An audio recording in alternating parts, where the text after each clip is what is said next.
Let's now allow our feet to touch the ground. We'll now drift and we'll picture ourselves on a boat in a river. What's the lyric? Do the lyric, man. Do Lucy in the Sky for me, Kevin. Boat in the river. Lucy in the Sky with diamonds, man. Picture yourself on a boat in a river. Come on, dude, really? I don't. It's not one of my first recalls. Sorry. All right, so this is a moment we're going to take just to ground ourselves and be present and kind to ourselves and to others. And Kevin and I will do our best today not to be mean to one another, but we will shine love on each other and kindness. And man, this is we're all going to be drinking this today, cherry pie. We'll talk about that later, but right now, this is about you.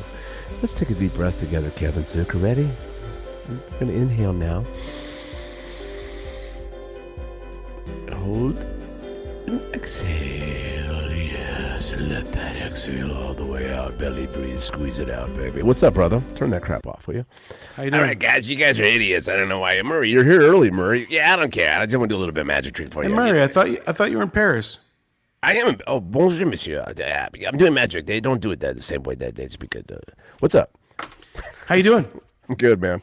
Do you realize today's a milestone? It's episode number 30. Number 30, dude. Yeah, we're knocking them down. It's been fun, man. We got 58 till you're done. Can I reassess? I'd like the 30 to be the last one, man. Yeah. Yeah, and it's nothing That's to fun. do with you, Kevin. I love you. Like, we had a great lunch all today good. with your parents. That was really a nice little treat. Middle of the day, you were there. You had to go drop off your iPhone. It's been 2 hours. Kevin Zucker has not had an iPhone. 3 hours. 3 hours. That's I good. have not had a phone for Who's 3 counting? hours. So how do you feel, Kevin? Lighter, less edgy. Shut up. Yeah, totally. A lot less edgy. Was that the cute little puppy you yelled at? Yeah. Wow. No, but really, do you notice a difference, or are you no difference at all for you? I took a nap. When I used to run out of dope, that's what I would do. I couldn't get the dope dealer, so I would just fall out and pass out. And then hopefully 9 hours later when I'd wake up, the dope dealer would answer the phone. Is that similar to what your experience is?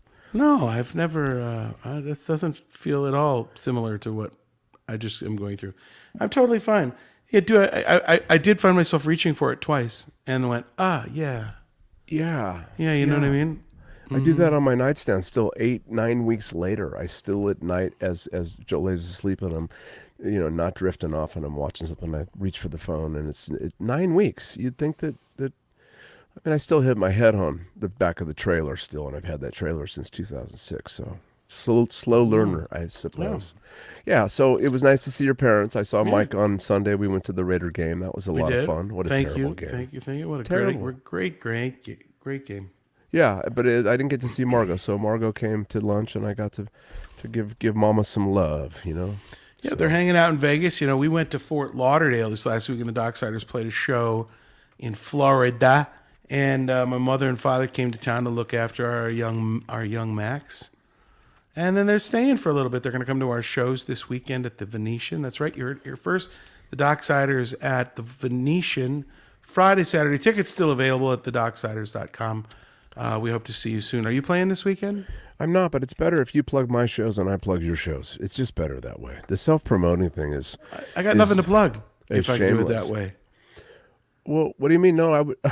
I get it. That's cute. Aha! You got me on catching that up one. with me here. No, I'm the you one do, that took though. the nap. Okay, well, let me shamelessly promote then. We have our 10-year anniversary show. 10 years of headlining Who's Las counting? Vegas. 10 years. I am, man, because I'm getting ready to retire it. But That's right. Aliante, October 19th, and full show, horns, dancers, special guests. We hope that everybody in Las Vegas will.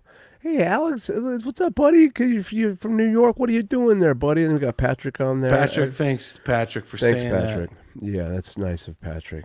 What's that? I'll give you 5 minutes before. I don't know. it He said it starts. about 3 minutes ago. We're getting through. What does that mean, Alex? Please expand on that. We'd like you to In the chat. Put that in the chat, Alex. Yeah, put that in the chat. So that show's going to be really great. But that's a big room. Lynette Miller has a ton to say today. Yeah. What's that, Lynette? I know, she just dropped a bubble. That's all she Change did. your mind? Is that what she did? I really want to send it off in the right way, and so I hope that everybody can come. I know that it conflicts with one of your shows. What's he say? Oh, so he's he's been going to some shows. I think he's in Europe. Alex, are you still in Europe? Let us know where you are and what shows you're referring to. Um, Kevin, you still got the little coffee woo, huh? Yeah, it's not that little. It's a lot of fun. Oh, he said 5 minutes before we start sniping at each other. Oh, he's betting. We're recovering from last. So the over under is 5. Is that what you're? What are the odds? Okay, we haven't taken any stabs yet, right? Have we gone after each other? I kind of did. I kind of said if I have to promote your shows, I'd have nothing to promote. Yeah, you did the first stab. That's a little bit aggressive, Wow. right? I think I opened. When we first met, you were not like that, and then I treated you a certain way, and I think it opened up. It set a precedence. And Well, I think the reality is that you'd never had anybody talk to you the way that I talked to you, the way you talk to people back. Are you And that's kidding what me? made our relationship wonderful, I think. I grew up in that. What do you mean nobody talks to me like that? And it's really.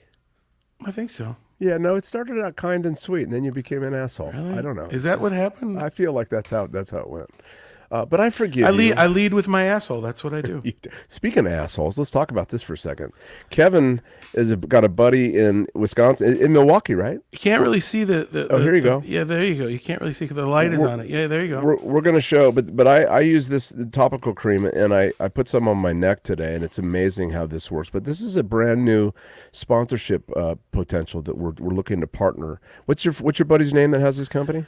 My friend is named Ryan Petit, and he has this incredible company. This guy's been working nonstop on building his empire with CBD, and now he's doing some THC infused sodas right there. Michael's holding up the Delta 9 sparkling lemonade and the cherry pie high soda. Good Land Extracts, a hometown Milwaukee-based company. They are very cool. They've got a wide variety of products to offer. Let me show you just some of the ones that we're holding here today.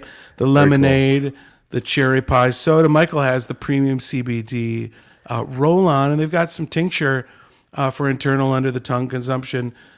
What is also really cool about this company is they first started in the CBD world, and they've now migrated into the THC extract as well.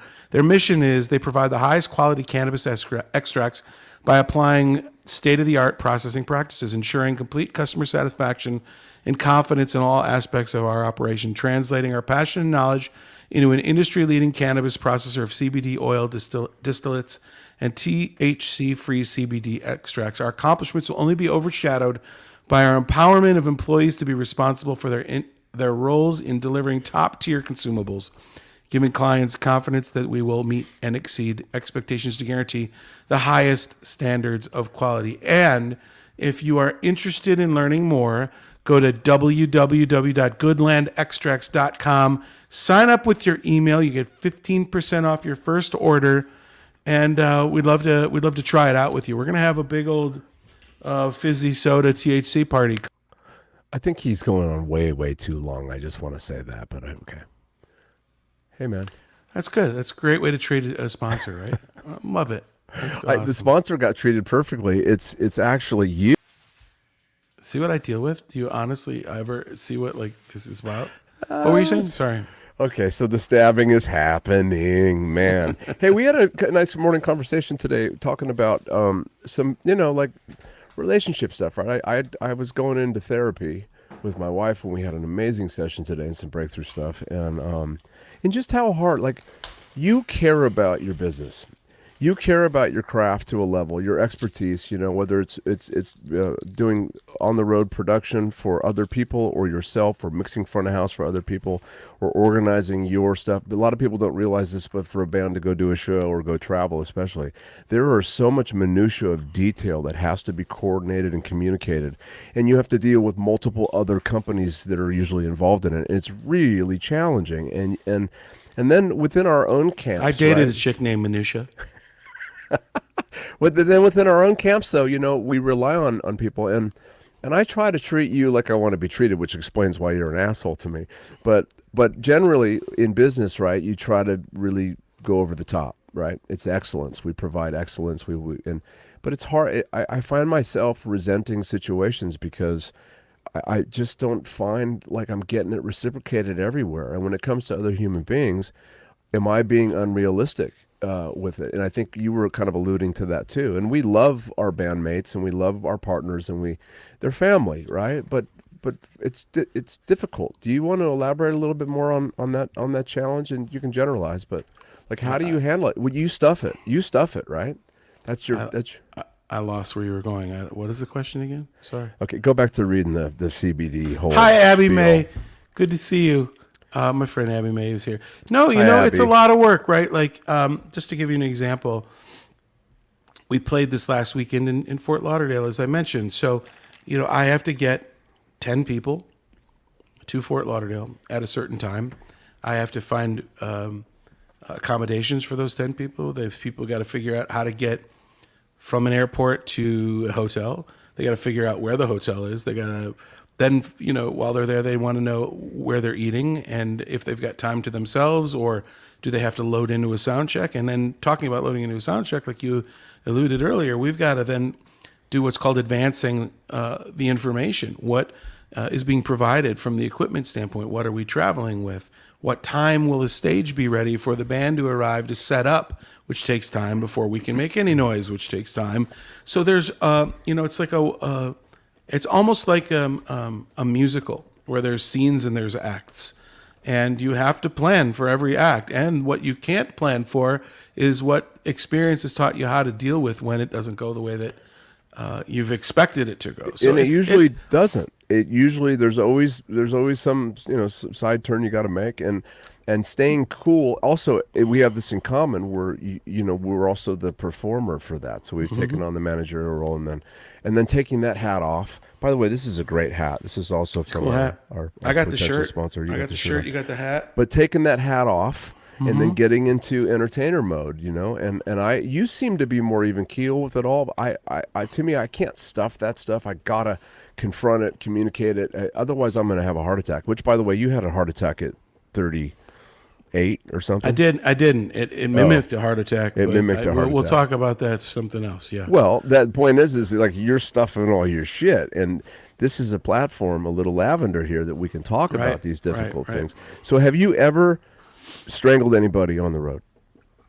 Oh yeah. Okay. See, I haven't. I mean, you have to. Like, I think I think there are times when it's called for, right? Like I shoulder a lot of the responsibility, and I expect my team to follow along, right? And they're given a lot of information.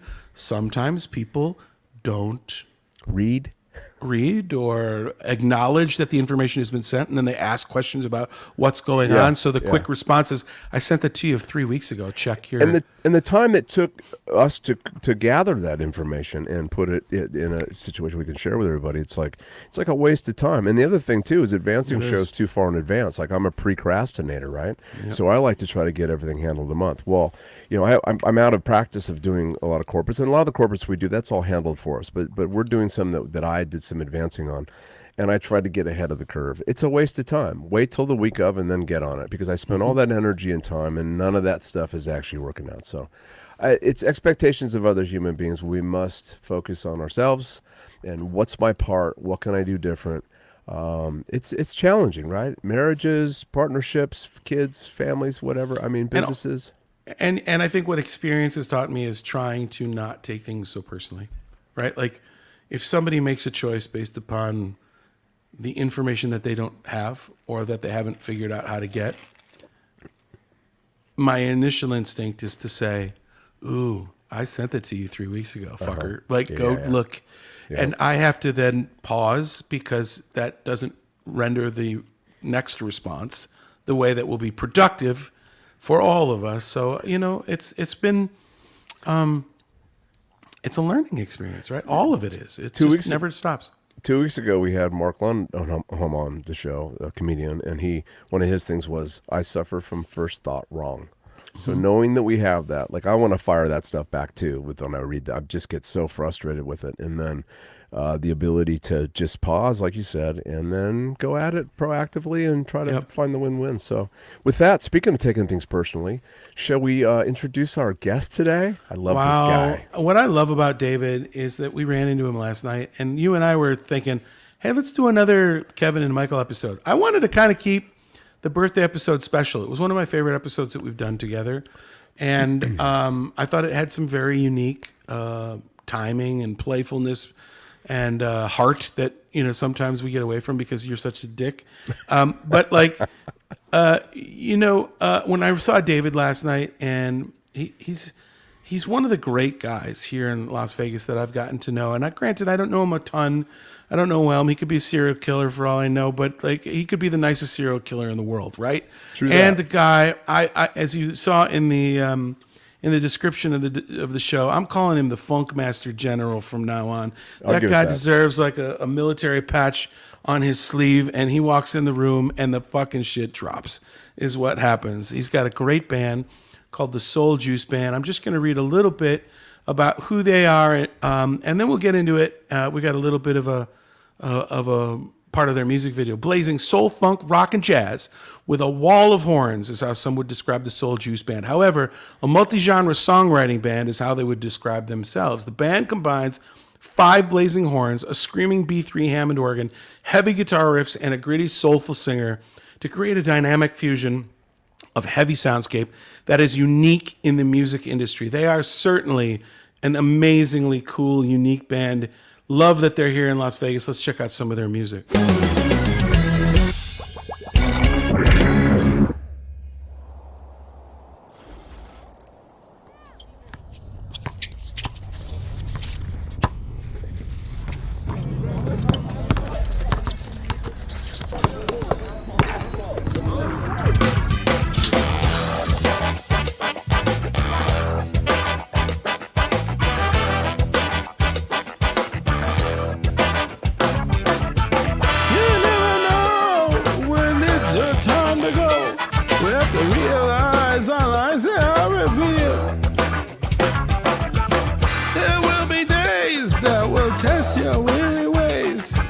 Struggle's real, the answer is surrender. Sometimes life isn't easy. You're trying hard to take control. We may go and remember what your mama told you.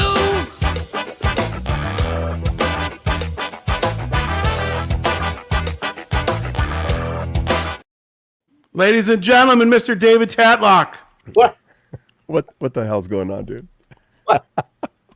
So, excellent, interesting vocal choices there, David. I don't think it sounded like that when we recorded it. I got to be honest. I created a Shreds video for Soul Juice Van today. That was me singing. I'm not going to fuck around anymore. Here's the real one.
David Tatlock, man, the real version.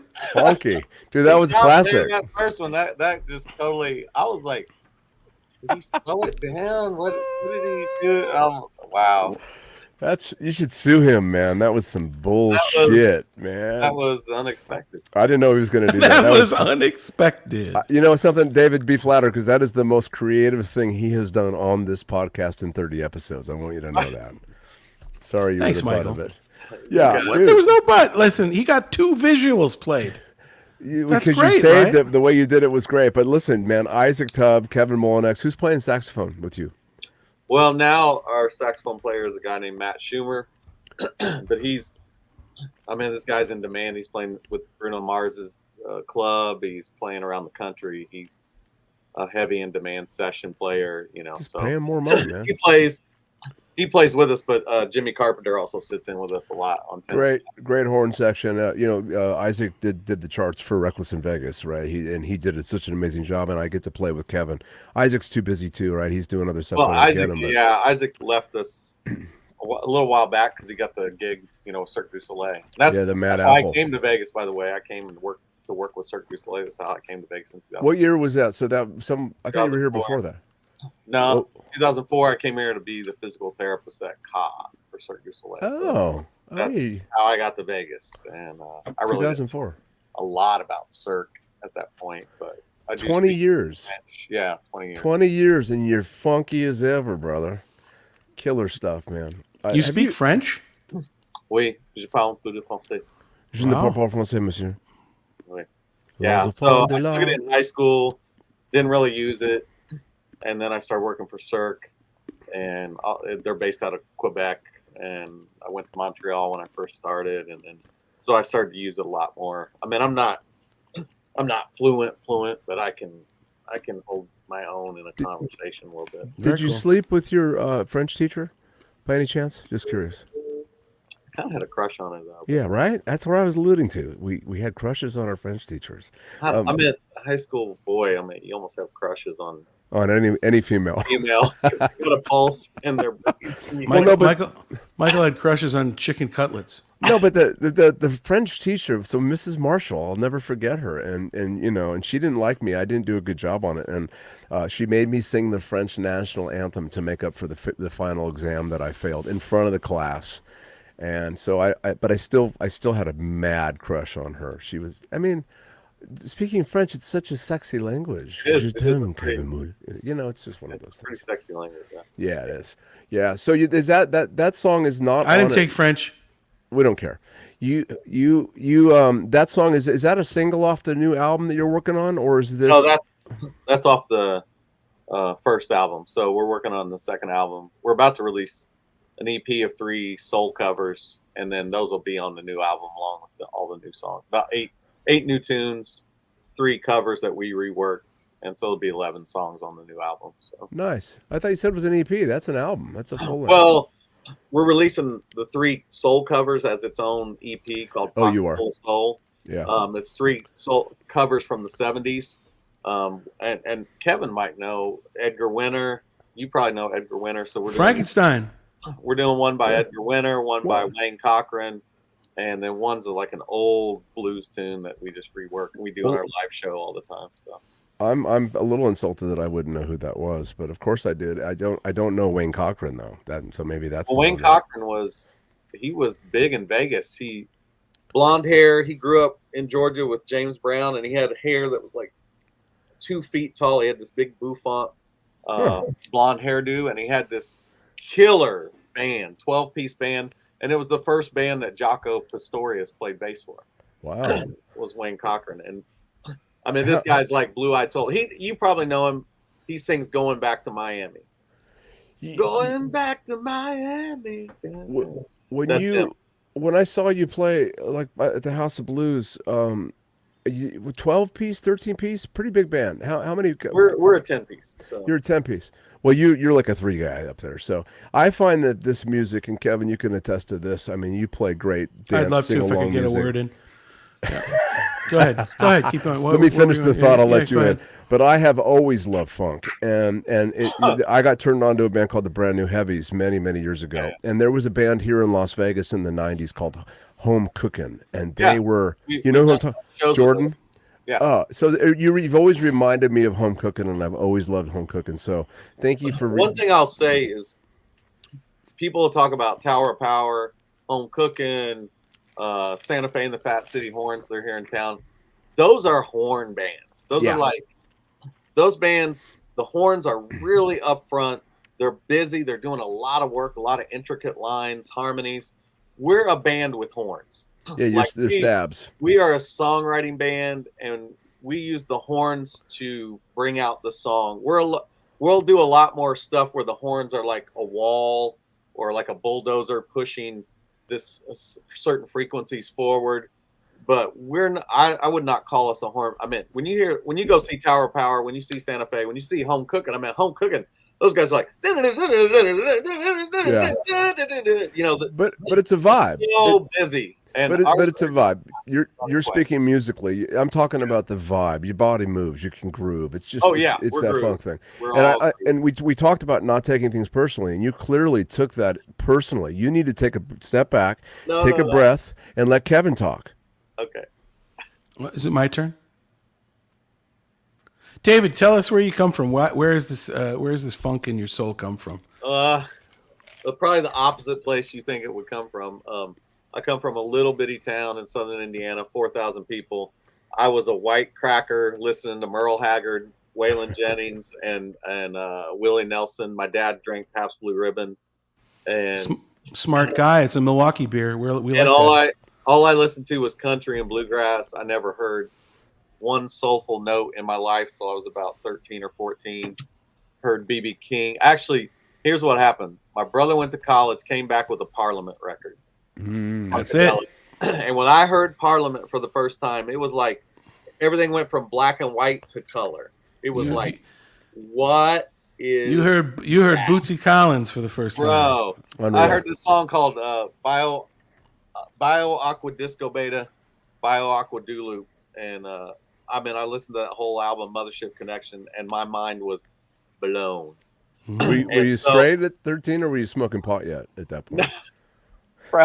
I grew up in a little country. Like, I was a 3-sport athlete. I was in bed at 9:30. I was salutatorian. Like, I was a clean cut, straight and narrow kid, man. God, what happened? Wow, that's a big change. So then there was one station in Indianapolis it was 50 miles from me, and I wired aluminum foil all to my radio antenna, put it up on the roof so I could pull this one station from Indianapolis that had soul music, because I couldn't hear it anywhere. And when the DJ would come on, you push record on your tape and listen to all that. So that's where I really started getting exposed to soul and funk. Then I got B.B. King. I played blues harmonica when I was young, and then James Brown, and then I was hooked. Like, you found your special purpose. Oh man, you reminded me of Steve Martin in The Jerk when he got to hear the radio and he was able to. I grew up. I found my special purpose. I found my. It's great, man. It's funny how you feel like The Jerk. Well, The Jerk is the wrong name. It just happened to be the name of the movie. But when you were describing that, and you went to such great lengths to tune into that, and it's just, I think it's fantastic. Well, it's even wilder because when I went to college, where I grew up, it wasn't malicious racist, but it was pretty racist, and I was ignorant racist. But like, my grandma was like, when you go to college, don't get mixed up with them colored folk and stuff. Yeah. So in the 90s, I'm using the N-word in jokes. We used it growing up, and I went to Purdue, and then it's weird. 2 years later, I'm singing in the Black Voices of Inspiration gospel choir. Yeah. So 2 years, a lot happened, a lot of change, and I sang black gospel for like 5 or 6 years. I traveled around the country with a big choir called Rodney Bryant Christian Community Mass Choir, and I was the only white guy in the choir. And that's really my style, where it comes from. It really comes from like church, and that style. So, well, God gave you an opportunity, and you seized it and showed you a different light, and it's really beautiful. Kevin is racist still. It's weird. I don't know what that is, but you think he grew out of it at 54 years old. But I think you should go tour with David. I think maybe he'll help transcend that weird thing about you. He doesn't like insects. You guys crack me up, man. No, he's racist with insects. If there's a spider, he freaks out and calls it names, and like, it's an insect, man. It's one of God's creatures. We're all the same.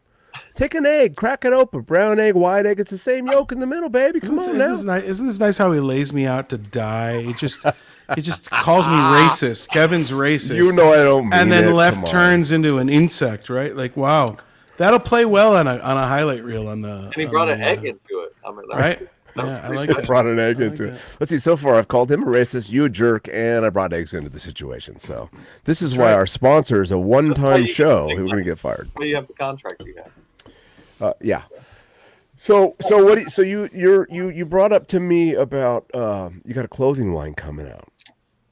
Tell us about that.